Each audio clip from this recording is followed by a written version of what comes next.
Parler de la situation au Mali, en Guinée-Bissau et en Guinée-Conakry. Kissira Emiral Dambélé et Dembawan sont nos envoyés spéciaux depuis Dakar.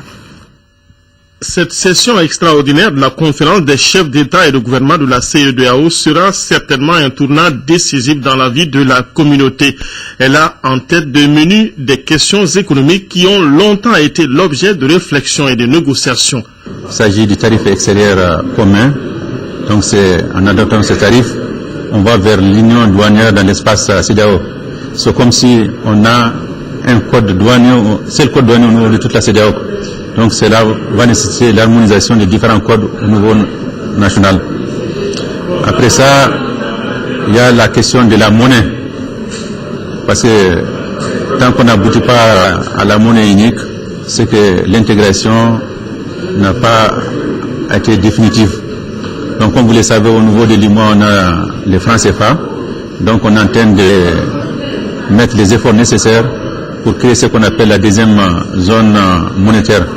L'horizon fixé c'est 2015 et en 2020 on va vers la fusion pour créer la monnaie unique, c'est l'objectif fixé. Donc l'autre question c'est les prélèvements communautaires, c'est-à-dire les organes, la CEDEAO a besoin de ressources pour faire face aux différents défis, que ce soit au niveau sécuritaire, que ce soit au niveau humanitaire et puis également pour financer les programmes d'intégration. À cela s'ajoutent les accords de partenariat avec l'Union européenne en négociation depuis 2003 et qui sont vitaux pour l'économie sous-régionale. C'est un dossier très crucial pour notre sous-région parce qu'il va de l'avenir de nos économies.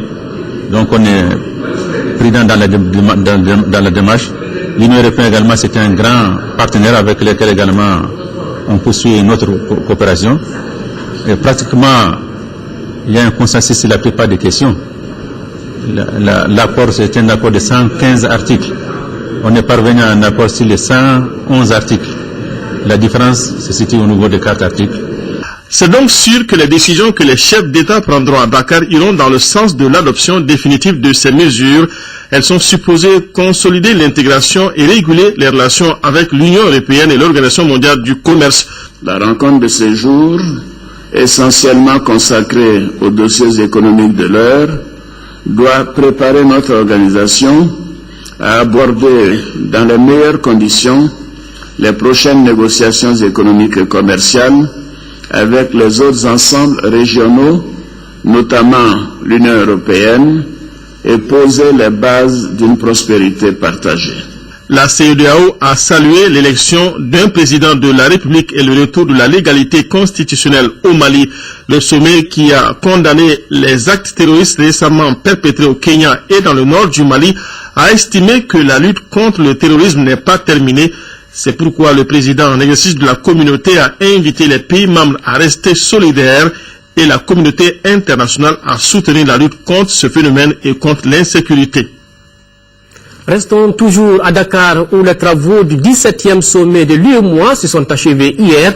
Les chefs d'État qui ont salué la réussite des élections au Mali et la maturité de la classe politique ont signé plusieurs actes additionnels importants pour l'avenir de l'Union. À ce propos, nous vous proposons un extrait du communiqué final ayant sanctionné les travaux. Il est lu ici par Cheikh Adibou Soumaré, le président de la commission de l'UEMOA. Les chefs d'État et de gouvernement ont instruit les organes et institutions communautaires de poursuivre les efforts en vue de l'opérationnalisation du chantier paix et sécurité pour assurer la quiétude des populations de l'Union. Les chefs d'État et de gouvernement ont signé, dans ce cadre, un acte additionnel instituant une politique commune de l'UEMOA dans le domaine de la paix et de la sécurité. Les chefs d'État et de gouvernement ont en outre adopté un acte additionnel instituant une revue annuelle des réformes, politiques et programmes et projets communautaires au sein de l'espace UEMOA, placé sous la conduite du Premier ministre ou chef de gouvernement.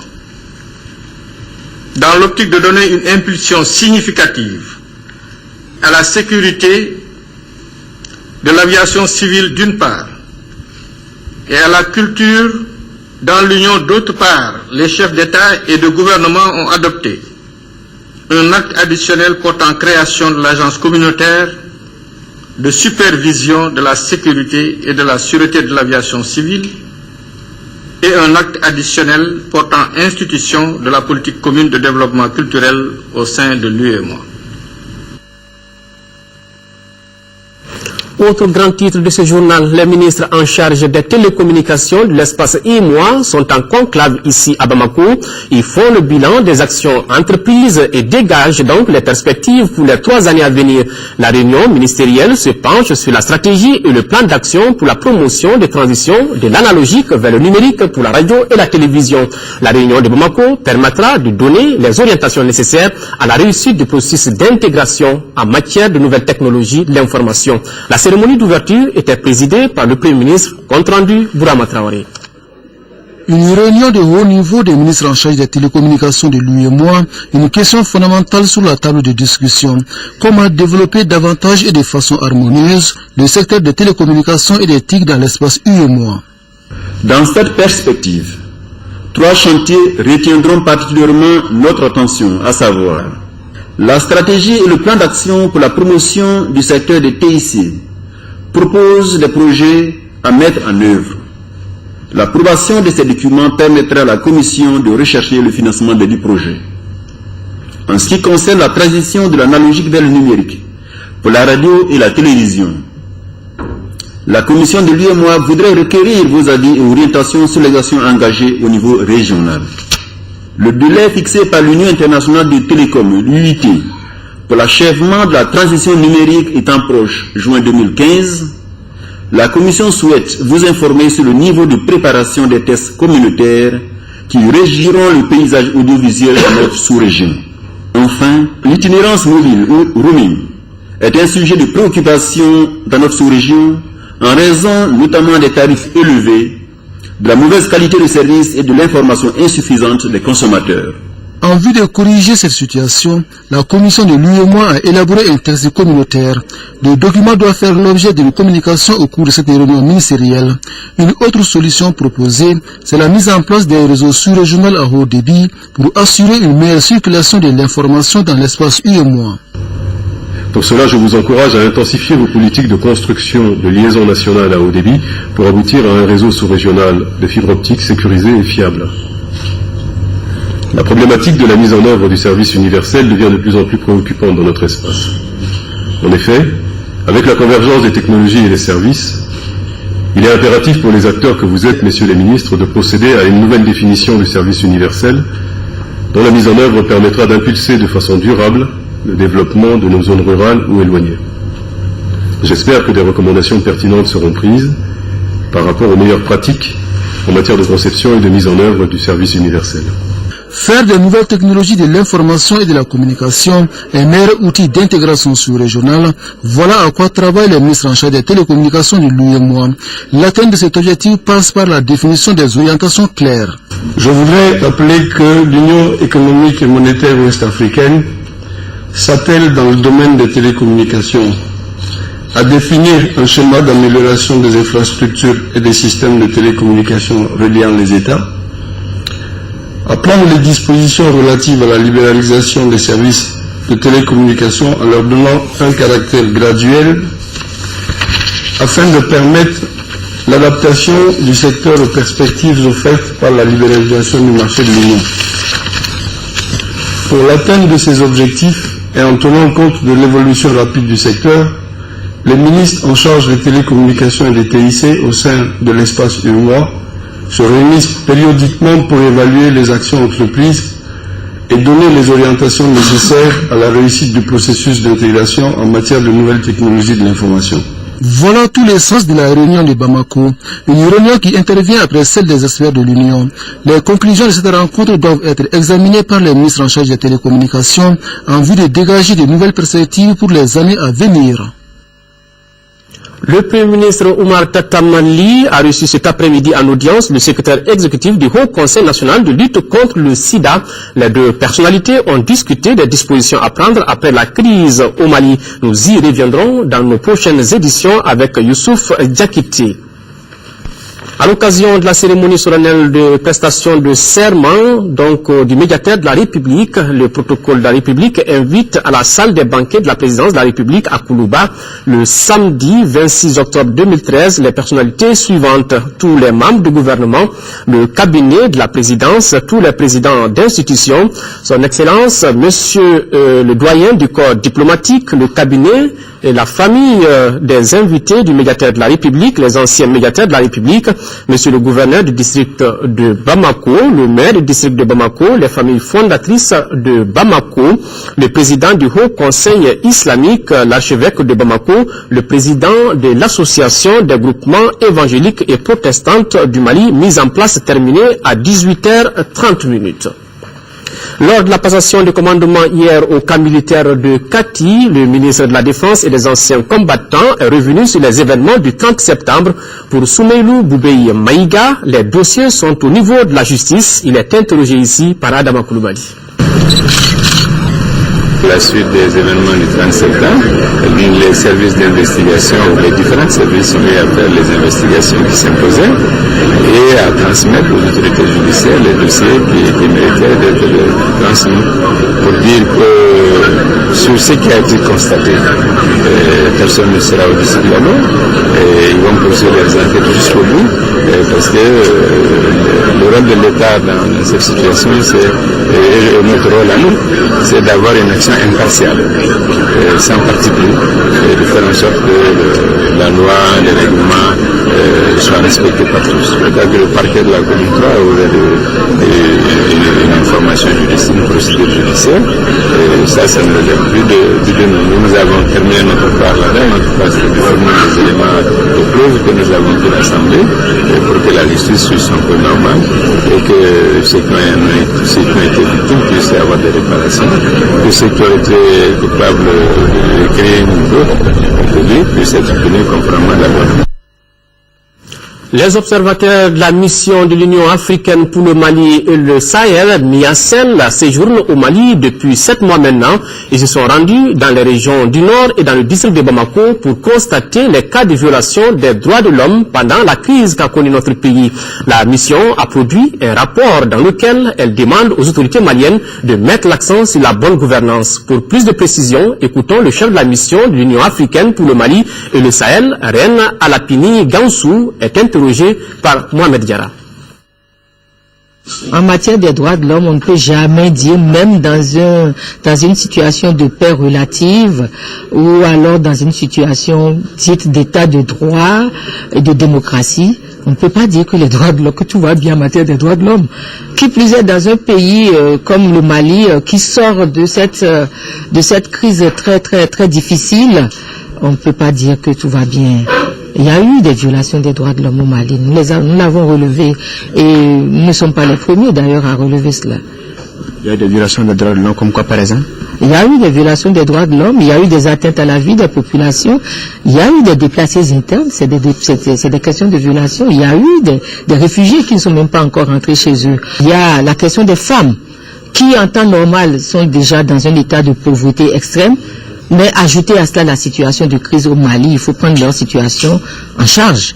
Il faut prendre la situation des enfants en charge. Nous les voyons déambuler un peu partout dans nos grandes villes, à Bamako, à Mopti et autres. Il faut les prendre en charge. Ils ont droit à l'éducation. Ils ont droit à être préservés contre les affres de la guerre, des conflits au niveau des régions du Nord et autres. Dans le cadre de l'application de l'accord de Ouagadougou, le gouvernement a procédé à des libérations, certainement aussi à la levée des mandats d'arrêt. Est-ce que vous pensez que c'est une bonne chose? Je crois que c'est seulement en dialoguant, en discutant, c'est-à-dire les acteurs politiques discutent avec les acteurs sociaux, les populations et autres, qu'on peut trouver des solutions négociées.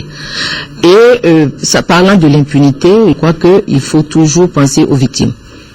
C'est le droit des victimes qu'il faut mettre par-dessus tout. À Koulikoro, le chef d'état-major général adjoint des armées a présidé aujourd'hui la cérémonie d'ouverture solennelle des écoles militaires du Mali. La rentrée académique 2013-2014 des écoles militaires marque le couronnement de plusieurs années de réformes entreprises par notre pays et ses partenaires. Koulikoro, le point avec Seydou Traoré. Les écoles militaires ouvrent leurs portes pour l'année académique 2013-2014. Une nouvelle année qui démarre après les excellents résultats obtenus en 2012. Il s'agit des objectifs atteints dans la formation de quelques 20 officiers, dont 5 étrangers à l'école d'état-major, 48 officiers de l'école militaire d'administration, dont 8 venant de 7 pays africains. À cela s'ajoutent les autres effectifs formés dans le cadre de la coopération française et au niveau des écoles des sous-officiers et du Britannique militaire de Kati. Pour cette rentrée académique, la hiérarchie militaire en charge de la formation s'engage à jouer sa partition. Les stagiaires ont plus de responsabilités. Aux stagiaires et élèves, je voudrais les inviter à demeurer conformes et respectueux des devis des différentes écoles, car elles sont plus que sacerdotales pendant le temps d'instruction et de formation. Aussi, acceptez vos différences pour une meilleure cohabitation. L'accompagnement de la direction des écoles militaires ne fera point défaut. Elle sera toujours là, apportant tout son soutien, notamment à travers l'offre de toute l'expertise requise et parfois la conduite des missions d'évaluation et de contrôle. En présence du chef d'état-major général adjoint des armées Didier Dako, les deux orateurs du jour ont fait une mention spéciale à la mission de l'EITM pour son assistance morale et technique dans la formation des différents stagiaires. La direction des écoles militaires a promis que dans les prochains jours, un catalogue sera disponible pour assurer aux différentes directions d'école un meilleur suivi des conditions d'admissibilité et de graduation des élèves. Un autre temps fort de la cérémonie a été le défilé militaire et paramilitaire. Retour ici à Bamako, une explosion mortelle s'est produite à Kabala dimanche dernier à l'origine du malheureux événement, une bonbonne de gaz non fermée. Le bilan est lourd, plusieurs blessés et 9 morts, compte rendu Lamine Keïta. L'accident s'est produit dans une famille de Kabala. La nuit du dimanche dernier, l'aide ménagère de la maison aurait oublié de bien fermer la bonbonne de gaz et celui-ci a pris feu. Un feu qui s'est vite propagé jusque dans la famille voisine, blessant du coup 17 personnes, dont 9 ont succombé suite à des brûlures de niveau très élevé. Sur les 17 brûlés qui ont été accueillis au service des urgences, on a 4 qui sont encore internés, dont 2 enfants au niveau de la chirurgie pédiatrique, un enfant en réanimation et une femme adulte au service des urgences. Alors, il y a des blessés qui ont été évacués au niveau de l'hôpital du Point G, 2 blessés, 2 brûlés, et un brûlé a été envoyé au niveau de l'hôpital de Kati. Les blessés ont reçu cet après-midi la visite des ministres qui sont venus apporter un message de compassion du gouvernement aux blessés. L'hôpital avait, conformément à la loi de l'urgence, à la règle d'urgence, l'hôpital avait supporté les frais sans demander de financement à la famille. C'est ce qui est prévu en cas d'urgence. Et donc la famille était censée rembourser plus tard, ou si la famille n'a pas de moyens, s'adresser peut-être aux structures de protection sociale, ce que le ministre a déjà pris l'initiative, en tout cas, de faire, supporté par ses services. Cet accident d'une gravité extrême met en exergue la nécessité d'être vigilant lorsqu'on fait usage des bonbonnes à gaz dans nos familles. Le ministre de l'administration territoriale a l'honneur d'informer la communauté musulmane que le programme de retour des avions des premiers, deuxième et troisième convois transportant les pèlerins de la filière gouvernementale des lieux saints de l'islam se déroulera comme suit. Premier avion, vendredi 25 octobre 2013 à 22h30. Deuxième avion, samedi 26 octobre 2013 à 16h30. Troisième avion, dimanche 27 octobre 2013 à 16h30. Bon retour aux pèlerins. Bonne nouvelle pour les populations des régions de Tombouctou et Mopti, plus de 3 milliards de francs CFA. C'est le montant que la Suède met à la disposition du gouvernement malien pour la mise en œuvre d'un programme dans le delta intérieur du Niger. La convention a été signée hier après-midi, compte rendu Alpha Maïga. Le delta du Niger est classé aujourd'hui site Ramsar, un habitat naturel de nombreux oiseaux euro-asiatiques dont la plupart viennent de la Suède. Et c'est ce pays, la Suède, qui met la main à la poche pour la mise en œuvre du programme de développement durable du delta intérieur du Niger.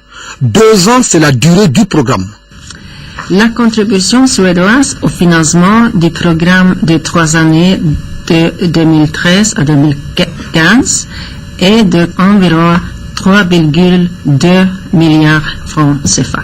Nous estimons que ce programme, au-delà du renforcement des capacités de résilience des capacités des communautés et des écosystèmes au effet des changements climatiques, contribuera aussi à long terme de la paix et la sécurité, surtout dans les régions de Mopti et Tombouctou.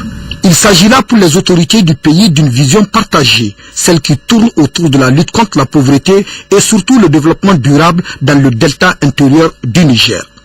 C'est dire que votre action permettra d'harmoniser les actions de tous les intervenants dans la zone afin de conduire un développement économique et social harmonieux et équilibré du delta. Je puis vous assurer que ces ressources financières seront utilisées à bon escient. Le delta du Niger reste encore un des cordons vitaux du pays.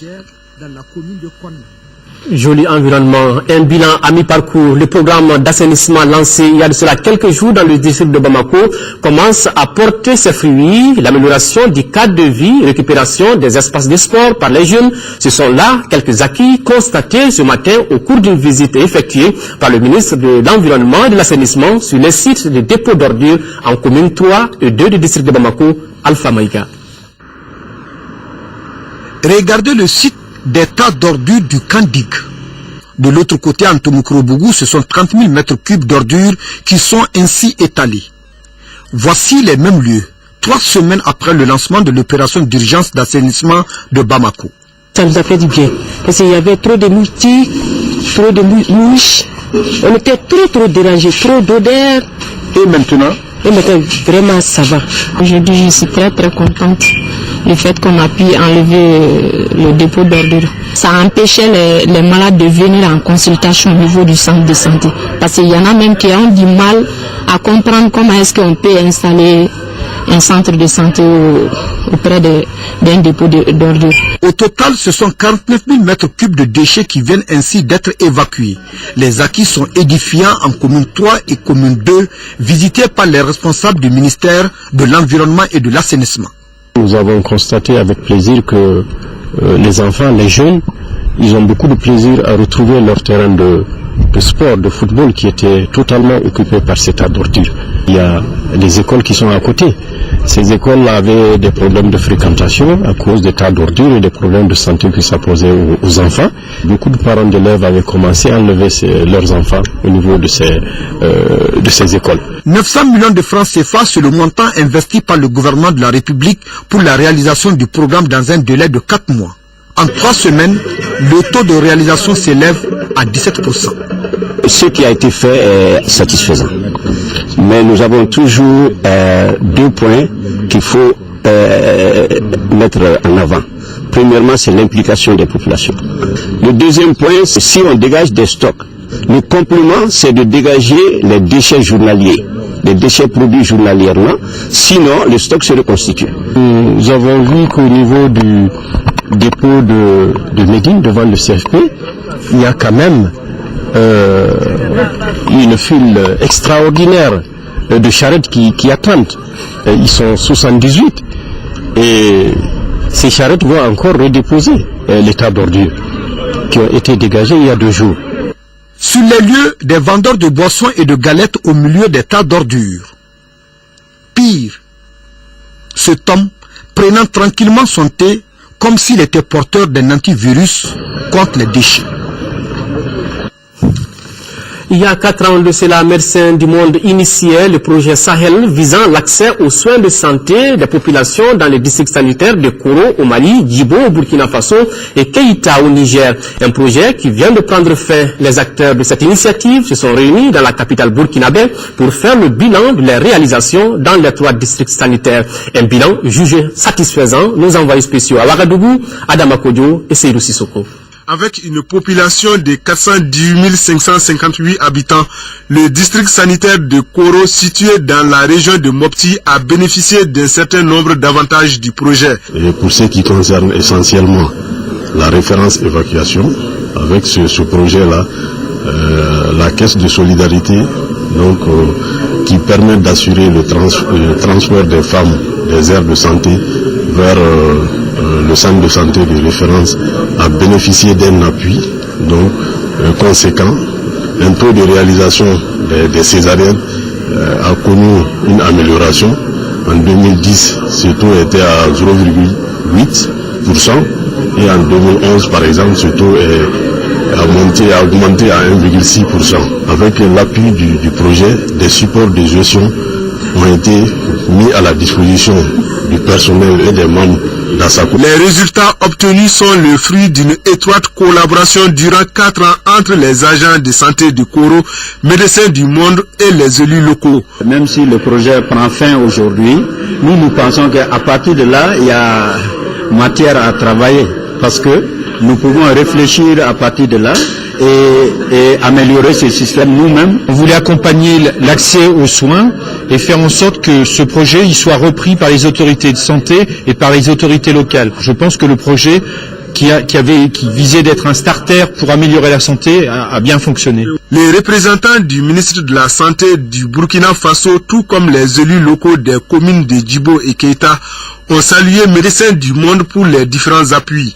La cérémonie a été marquée par des récits de poèmes des scolaires et l'exposition d'objets d'art en guise de plaidoyer pour l'implication accrue des décideurs en faveur des femmes enceintes et des enfants de moins de 5 ans.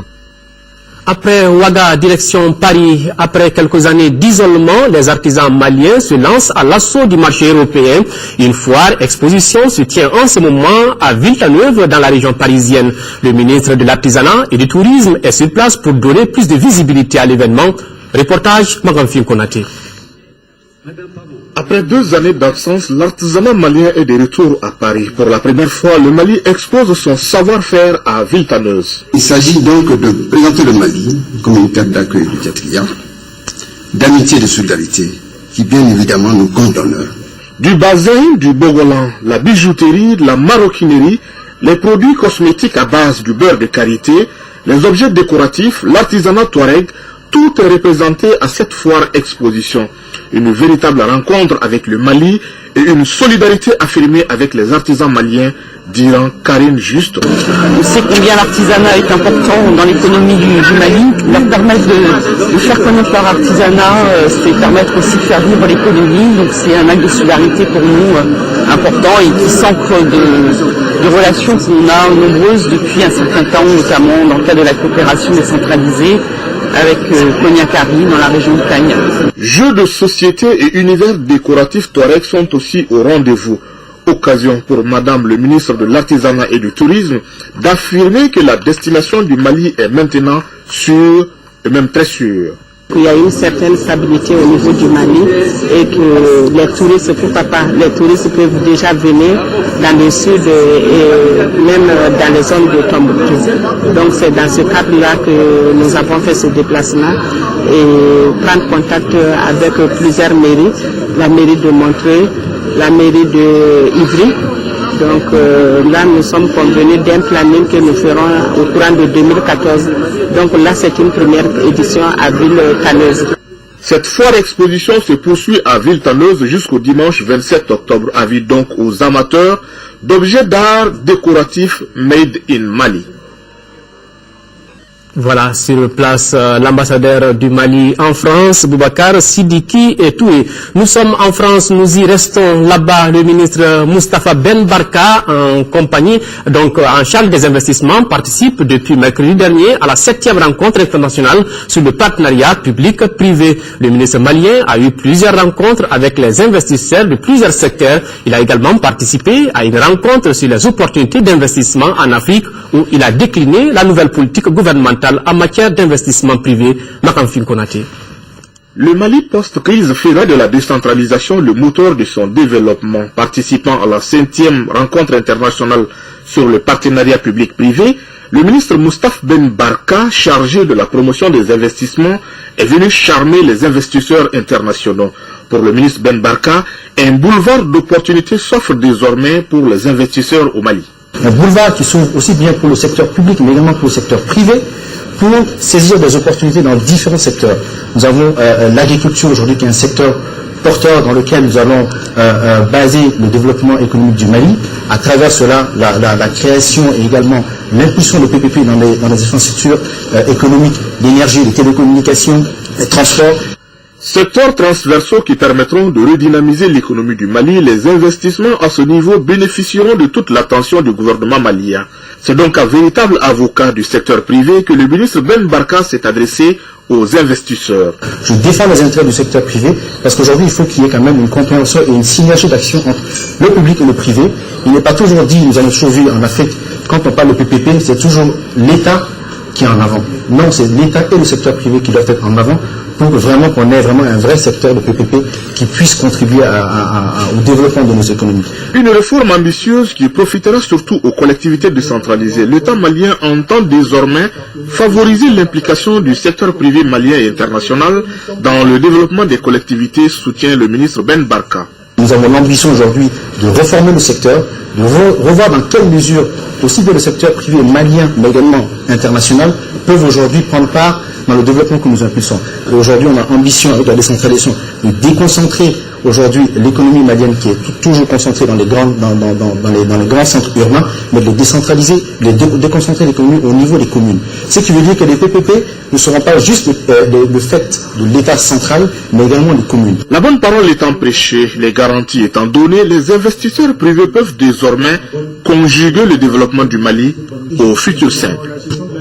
Parlons toujours affaires. La capitale fédérale américaine abrite depuis ce matin la 5e assemblée générale de l'APG World Connect. Il s'agit du plus grand regroupement des représentants de compagnies aériennes et d'agences de voyage à travers le monde. C'est donc la 5e assemblée générale qui va mettre l'accent sur le développement de nouvelles destinations, notamment en Afrique et dont le Mali assure la vice-présidence pour le continent et le Moyen-Orient. De Washington, plus de précisions avec Salif Sanogo. Ils sont venus des 4 coins du monde pour prendre part à cette 5e Assemblée Générale d'APG. Ils sont en effet 176 pays membres à constituer le premier réseau mondial de représentants de compagnies aériennes. APG est un réseau mondial de sociétés qui rendent des services aux compagnies aériennes, différentes sortes de services, notamment des solutions de distribution et des solutions financières pour aider les compagnies aériennes. On est divisé en 4 régions, l'Europe, les Amériques, l'Asie et dernière région, l'Afrique et le Moyen-Orient, dont je suis le vice-président. Au menu de cette 5e Assemblée Générale, des sujets aussi importants que ceux relatifs au développement de nouvelles destinations, les stratégies de croissance et de diversification pour certaines zones, sans oublier l'interaction entre les agences de voyage et les compagnies aériennes. Un thème qui peut beaucoup intéresser le Mali, seul pays africain à être membre du comité directeur d'APG. Ce qui est important, c'est de noter que une société malienne comme ATS, qui se développe au Mali dans tous les métiers de l'agence de voyage, fait une extension pour faire réellement un groupe africain. Et c'est important, groupe africain qui aujourd'hui compte des sociétés dans 7 autres pays, et il y en a d'autres qui sont en train de venir. C'est quelque chose de très très important pour nous. C'est notre plan de développement. Ça arrive à un moment aujourd'hui où le métier de base qui était le tourisme pour nous est en grosse difficulté. Malheureusement, cela va prendre quelques années encore pour repartir. Mais voilà, on est en train de reprendre des forces et puis de continuer à attaquer. C'est ça que nous pouvons apporter à notre pays et c'est à ça qu'on s'attelle tous les jours.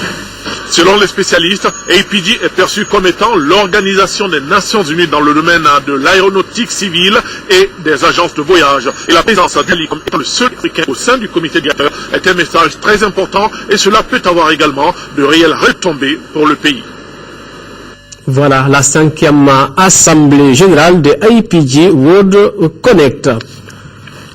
La 8e session ordinaire de la conférence des ministres du commerce de l'UIA, ouverte hier, s'est achevée ce vendredi à Addis Abeba au sein de l'institution africaine. La conférence, qui a vu la participation de plusieurs ministres du continent, a été sanctionnée par un engagement des ministres du commerce à faire de l'intensification du commerce intra-africain une priorité, une priorité ministérielle. Ils ont également abordé la pertinente question de la création des zones de libre-échange avant de convenir d'une position commune africaine dans la perspective de la conférence ministérielle de l'OMC prévue à Bali en Indonésie du 3 au 6 décembre prochain. Les ministres ont également adopté 3 déclarations sur les accords de partenariat économique APE, la croissance et les opportunités en Afrique et sur l'Organisation mondiale du commerce OMC. Le Mali, à cette conférence, était représenté par l'ambassadeur du Mali à Addis Abeba, Gou Dial. C'est ce que nous signale notre confrère Alassane Diombeli. Retour ici à Bamako, comment corriger le faible niveau de la réalisation des prévisions de recettes annuelles de la Direction nationale des domaines et du cadastre. La question est depuis ce matin au centre d'une réunion initiée par le département en charge des domaines de l'État et des affaires foncières. Reportage Nando Dambélé. Les domaines et le cadastre constituent des secteurs très complexes dont la gestion suscite des suspicions et beaucoup de frustrations pour les citoyens. Aujourd'hui, le département des domaines de l'État et des affaires foncières en charge de ces secteurs doit s'inscrire dans la dynamique du changement prôné par les nouvelles autorités du pays. C'est dans cette optique que se tient la présente réunion dont l'objectif est de dynamiser le système de recouvrement des recettes par la Direction nationale des domaines et du cadastre. Il vous est bien connu, à mon avis, que nos performances en termes de recouvrement des recettes qui nous concernent ne sont pas celles que nous attendons. Nous sommes en retard sur nos objectifs et il est nécessaire que cette situation soit examinée de manière collégiale, que nous puissions nous accorder sur les moyens d'avoir un surcroît de performance de ce point de vue, afin que notre contribution aux recettes nationales puisse être au niveau qui a été prévu, et éventuellement, qui sait, peut-être un peu au-delà, parce qu'il y a eu des années où les prévisions ont pu être dépassées. C'est un premier point. Un second point concerne la nécessité de prendre en charge à notre niveau la volonté de changement exprimée par l'ensemble du peuple malien et la volonté de changement portée par le président de la République. Durant les travaux, les directions régionales des domaines et du cadastre ont présenté leurs recettes et leur stratégie de recouvrement, dont un récapitulatif a été fait par la Direction nationale des domaines et du cadastre.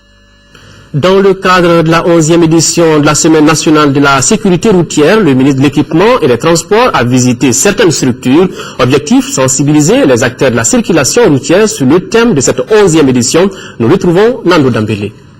La 11e édition de la Semaine nationale de la sécurité routière a pour thème « Rôle et responsabilité des chauffeurs et conducteurs routiers dans la préservation des vies ». Marquée par une caravane de sensibilisation, elle a été lancée à la gare routière de Faladié en commune 6. La commune 6 réunit régulièrement dans le cadre de ses activités les 10 chefs de quartier et les 260 imams pour la sensibilisation des populations. S'inquiétant de la recrudescence des accidents de la circulation dans leur commune, les leaders d'opinion, à travers leur porte-parole Mandjou Diarra, ont invité tous à l'observance des règles du code de la route. Même message du ministre de l'Équipement et des Transports aux usagers de la route, notamment aux chauffeurs et conducteurs routiers, cible de cette 11e édition. Toujours dans notre quête de la sécurité routière, nous en appelons à tout le monde pour nous accompagner à respecter les normes de conduite, à respecter le code de la route tout court. Dans la même foulée, le ministre a visité les gares routières de Sogoniko, de Medinakoura et l'auto-école Kanaga. Nous sommes déjà en train d'étudier la faisabilité de faire une grande gare routière moderne. Partie de Bamako, la caravane doit sillonner plusieurs localités du pays. Partager avec la presse et la société civile les résultats de l'analyse de la loi des finances 2013, c'est l'objectif d'une conférence débat organisée par le groupe de suivi budgétaire. Elle était animée par le ministre délégué chargé du budget et le président de la commission finances de l'Assemblée nationale. Reportage Batraoré. Le rapport d'analyse de la loi des finances 2013 produit par le groupe de suivi budgétaire est un document de 32 pages. Son objectif est d'informer les citoyens sur le processus budgétaire pour une meilleure transparence. Le groupe de suivi budgétaire estime que cette loi des finances 2013 a des insuffisances. Par rapport à la pratique, par rapport surtout aux aspects de communication avec la population, il y a un grand déficit à ce niveau. L'information du public sur le budget, c'est l'élément fondamental aujourd'hui, la plus grande préoccupation du groupe de suivi du budgétaire, et c'est ça l'objet aujourd'hui du débat qui est là. Donc oui, prise en charge des dispositions du code de transparence dans sa majorité par rapport à la loi de finances 2013, non par rapport à l'information aujourd'hui du public à hauteur du souhait. Ce combat du groupe de suivi budgétaire est légitime car la communication joue un rôle important en matière de démocratie. Nous avons eu des débats extrêmement riches, des échanges extrêmement fructueux qui ont posé les bases et qui nous ont permis donc de cerner l'ensemble des points d'insuffisance que nous avons aujourd'hui pour accroître et améliorer la transparence dans la mise en œuvre du budget. La commission finances de l'Assemblée nationale et le département en charge du budget disent avoir pris bonne note des insuffisances signalées. Le réseau d'appui à la décentralisation déconcentration de l'éducation au Mali a été mis sur le fonds baptismaux à Bamako. Il regroupe les acteurs étatiques de la décentralisation, les collectivités territoriales, la société civile et les ONG. La mise en place de ce réseau s'inscrit dans le cadre de la politique de décentralisation de l'éducation au Mali. Compte rendu, Lamine Keïta. La décentralisation est en marche au niveau de l'éducation, mais des progrès restent à faire. D'où la nécessité de la mise en place de ces réseaux pour appuyer les efforts du gouvernement dans le secteur éducatif. Par la création de ce réseau, nous n'avons nullement l'intention de minimiser les efforts abattus par les différents gouvernements. Oui, des acquis sont fort appréciables et valent à notre cher pays aujourd'hui d'être cité un exemple en la matière. Loin de nous cette prétention de nous substituer aux acteurs de la décentralisation et de la déconcentration. Je m'en vais citer de façon spécifique, s'agissant de l'école, de la CAD, qui a enregistré de succès notoire et qui sera le partenaire privilégié du RADEM. Pour les représentants du ministre de l'Éducation nationale, la décentralisation est sans nul doute un cadre idéal de mise en œuvre de la politique nationale éducative et d'amélioration de l'accès à tous à une éducation de qualité. C'est plus qu'un simple cadre de concertation. C'est un puissant outil de mise en œuvre de stratégies de plaidoyer et d'influence à l'échelon local, national et sous-régional qui vient de prendre corps aujourd'hui. Le réseau d'appui à la décentralisation et déconcentration de l'éducation au Mali est conduit par un bureau de 11 membres pour un délai d'1 an renouvelable. Contribuer à centrer la gouvernance issue des élections générales de 2013 sur les priorités des citoyens, tel est l'objectif d'un forum public qui s'est tenu hier à Caille. 300 participants issus des organisations communautaires, des partis politiques, des représentants, des réseaux de personnes handicapées ont pris part à ce forum Caille. Mahamadi Alioubari. Au cours de ces débats publics, plusieurs sous-thèmes ont été abordés, à savoir les droits sociaux et économiques et la lutte contre la pauvreté, la justice, la réconciliation et la reconstruction, la participation politique et publique de la femme, la gouvernance démocratique et la consolidation de l'état de droit. Les préoccupations sont nombreuses et il sera difficile pour les partis politiques ou bien pour les institutions publiques qui les gèrent de les gérer tous.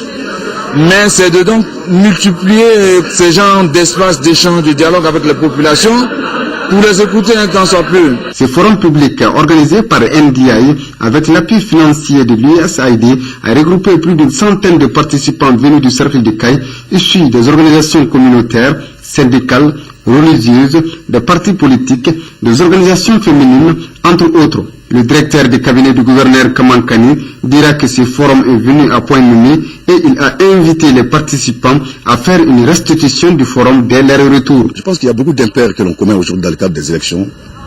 C'est par méconnaissance, c'est par manque de formation des acteurs politiques. Si les ressorts politiques bénéficiaient régulièrement de ces formations, je pense vraiment que de plus en plus nous allons organiser des élections apaisées, des élections réussies.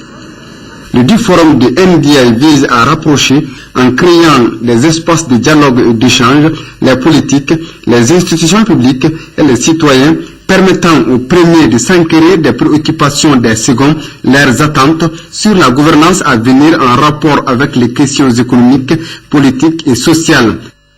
Parlons encore élections. Kidal prépare activement les législatives. 10 agents de la délégation générale aux élections DG sont sur place pour appuyer les commissions administratives des communes dans le processus de révision de la liste électorale. Reportage Tchemogo Sagara. Ces opérations de transfert autorisent le titulaire de la carte NINA à choisir sa commune d'accueil pour accomplir son devoir de vote. Pour ce faire, 10 agents de la délégation générale aux élections sont arrivés à Kidal pour appuyer la commission administrative d'établissement et de révision des listes électorales. Nous sommes à Kidal dans le processus de transfert. On doit transférer les électeurs dans les différentes communes ou dans les différents quartiers. On doit partir dans les différents cercles. Nous, particulièrement, notre équipe doit partir à Tessalit. Simple et rapide, ces opérations de transfert se poursuivront jusqu'au 31 octobre 2013, à la grande satisfaction de toute la population de la 8e région. La satisfaction, c'est vraiment d'aller voter dans la localité natale. C'est le but. Et surtout voter chez vous. J'ai été très bien accueilli. Ça a été vraiment rapide. Du début de l'opération, le 16 octobre à nos jours, aucun incident n'a été enregistré. Elle se déroule normalement selon la volonté des administrateurs. Et à la date d'aujourd'hui, pour le cercle de Kidal, nous avons enregistré 12 cas de transfert pour la commune urbaine de Kidal et 3 cas de transfert pour la commune rurale d'Anefis. Pour la commune rurale de Souk, pour le moment, aucun cas de transfert n'a été pour le moment enregistré à leur niveau. Ces opérations se font tous les jours dans les 11 communes que compte la région de Kidal. ECHO nous rejoint toujours la commune de Togou, dans la région de Ségou, a servi de cadre au lancement officiel du projet d'aide humanitaire d'urgence pour les 10 communes vulnérables au Mali. Le projet permettra aux 5 communes de Ségou, dont celle de Togou, d'assurer leur sécurité alimentaire. Le projet a été financé par Caritas Allemagne en collaboration avec Enda Mali à hauteur de 58 millions de francs CFA. Mamoudou Dante. En vue de contribuer à l'amélioration des vies des populations les plus démunies dans la région de Ségou, Enda Mali, avec son partenaire Caritas Allemagne, ont initié un projet d'aide humanitaire d'urgence aux populations vulnérables dans 5 communes, dont celle de Togou.